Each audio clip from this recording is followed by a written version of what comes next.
Too thin is no longer in when it comes to the fashion industry in Israel. A groundbreaking new law has banned underweight models from the catwalk, from commercials, and from print campaigns. It's an attempt to get rid of the heroine thin standard of beauty that critics say is fueling an epidemic of eating disorders, of anorexia and bulimia among Israeli women. 15 years ago, the skinny was like in Israeli size 38, and now the skinny in Israel is 34. What happened in the last 15 years? Why we lost 2 sizes? Because the fashion decide we need skinny, without to stop, without to ask what is the skinny, what the difference between skinny and too skinny. Fashion photographer Adi Barkan was the driving force behind the skinny law, as it's now called. At his Tel Aviv modeling agency, Simply U, Barkan says he only shoots beauties who look like real, healthy women, like Esther Sisselman. He wants her to be the new beauty standard Israeli girls aspire to, someone who's reasonably slender. But Barkan admits he didn't always think like this. Years ago, he used to tell his models to lose weight, to become bone thin. That is, until he saw it spin out of control with women starving themselves. Why everybody want to be skinny? They are skinny. They want to be more skinny. And they understood that it's our fault. Barkan began lobbying 10 years ago for a law to ban underweight models from working in Israel. His crusade, however, intensified in 2007 after his close friend, model Hila El-Maliach, died of anorexia, practically in his arms. When I saw the girl dying, I promised to myself, it doesn't mean what's going to be. If I'm still alive, it's going to pass, because I know this law saves life. Barkan's skinny law requires Israeli models and foreigners who want to work in any kind of advertising campaign to have a body mass index of at least 18.5. That's the World Health Organization's lowest ratio of weight over height that's still considered healthy.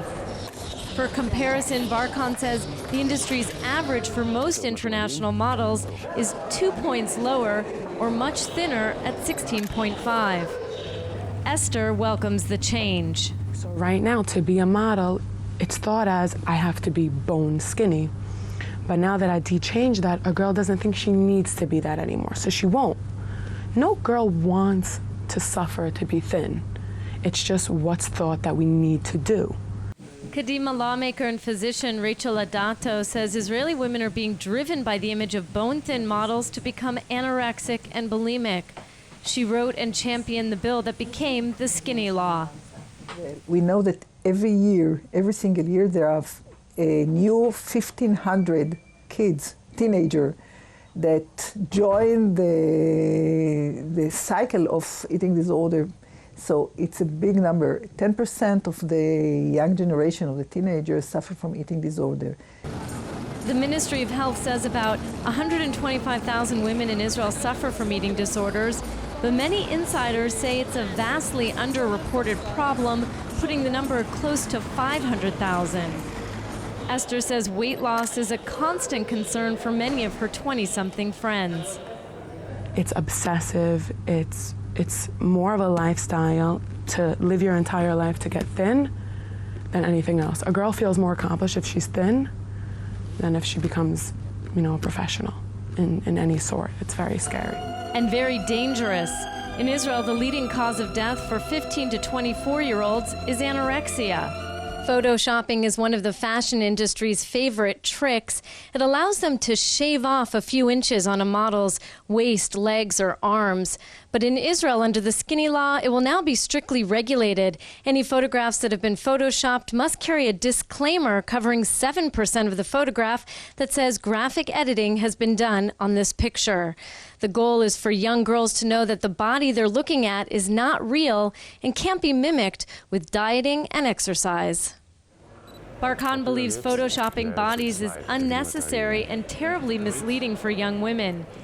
He showed me this recently published shot of Kate Moss with no photoshopping and said she looked just as gorgeous without her arms looking like bones. Native model Bar Raffaelli, he also pointed out, just did a campaign for the Israeli clothing line Fox with no photoshopping. Barkan is nothing if not ambitious. He wants to change Israeli perceptions of beauty so women won't destroy their lives chasing illusions. Starting in January, his skinny law will force fashion and all advertising companies to work with healthier-looking models.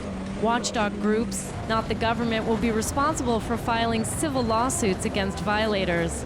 Come next year, Barkan says there will be new images of glamour all over Israel.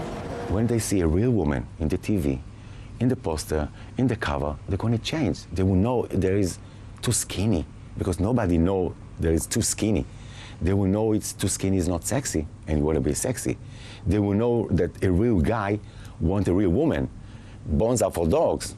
Men love women. This is a big change. And it's a change Barkan wants to bring to the rest of the world. He'll head off to New York soon to meet with the Ford modeling agency and top fashion magazines. I care about Israel. I'm Jewish, but we are small. We are 6-7 million. The problem in Europe and the States is bigger. And we are always look and copy America and Europe. We think we are European. So the change has to be there. The question is whether the Anna Winters, the Tom Fords, and the Mario Testinos of the world are ready to change their ways. Jordana Miller, JN1, Tel Aviv.